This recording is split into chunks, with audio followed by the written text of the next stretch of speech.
Hey guys, Philip here, back for another video with Freak Athletic. Now I know we're all in isolation now and it could be quite stressful, so I'm going to give you an interesting video today and we're going to be talking about HPHP foods. What are they? What does that mean?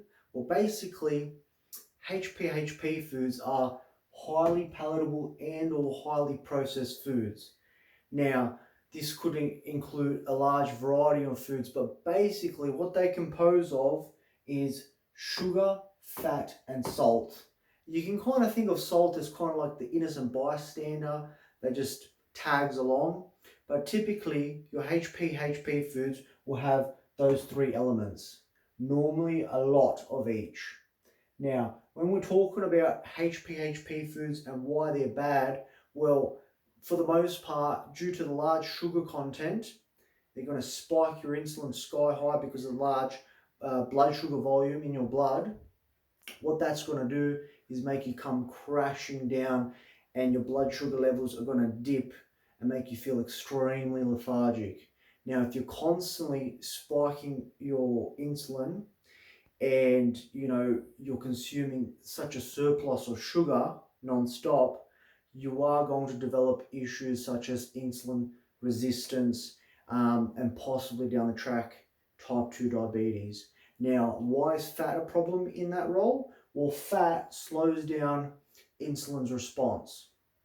So the sugar is going to make it so you require a large insulin response to clear that sugar from your bloodstream, and the large amounts of fat that you've consumed with that sugar is going to slow down this process, kind of make it harder for insulin to do its job right. So that's an issue.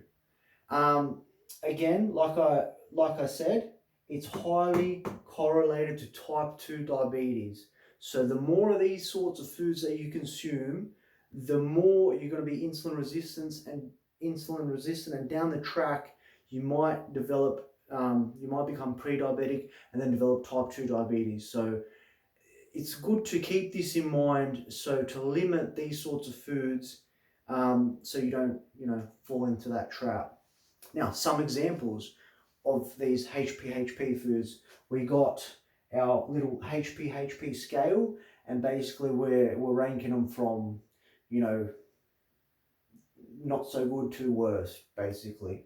Whereas like 1 star means that they got some levels of being highly processed, highly palatable, and then to 3 stars meaning they're quite extreme. They got a lot of sugar, a lot of fat, extremely palatable foods, meaning you can put quite a lot of it down quite easily, and it's very processed typically. Now, some examples: pizza and restaurant foods.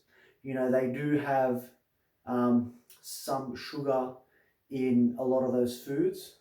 Obviously, they're quite high fat in restaurants and pizza shops and all that.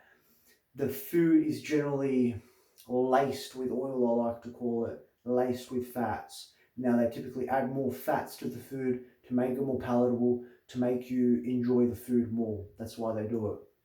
Other examples: cookies, chocolate, and ice cream.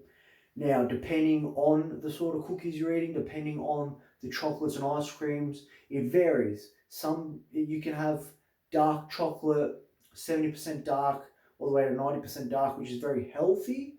And it's good to have that every now and again, and there's no issues whatsoever. Then you go to the heavier duty chocolates, the milk chocolate with caramel and so on. Just like with ice cream, there's a plain vanilla option, there's a low fat options, and then there's the extreme, the cookies and cream, the dulce de leche, all that sort of stuff.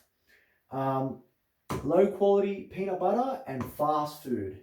Now we're starting to get a bit worse. I do not recommend you eat low quality peanut butter whatsoever. And I do put this in this topic because generally what happens when you buy cheap peanut butter, it's not natural.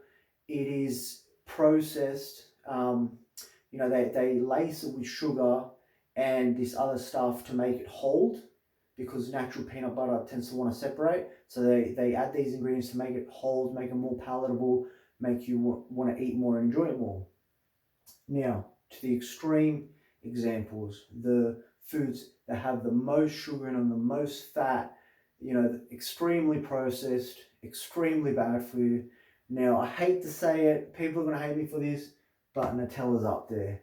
Nutella and other chocolate spreads, there's no way of looking at it as a healthy option for anything. Like, it's a completely, you know, luxury food to have once in a blue moon.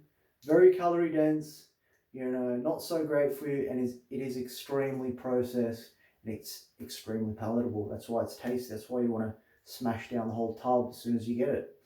Um, Other extreme examples, cakes and high calorie desserts fall into the same sort of genre.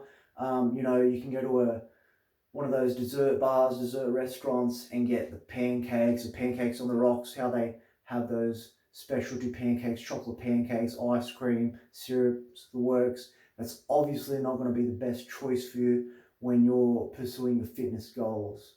Now, hopefully this taught you a little bit of something. You understand what these HPHP foods are and why they're bad for you. Now, another thing I like to mention, when you're eating these foods, they have a lot of sugar, a lot of fat, and a lot of salt, and you're constantly eating these foods, it is going to cause your body to be very inflammatory. You're going to be keeping your insulin high, your blood sugar high, and it's also going to keep your blood pressure high. If you're constantly eating these foods, you are going to come into a world of troubles. Definitely type 2 diabetes, definitely obesity, you know, heart troubles. Keep eating that way and it will progress to that. So hope you enjoyed this video, hope you learned something. If you liked the video, make sure to like the video, subscribe to this channel, and yeah, I guess we'll see you at the next video.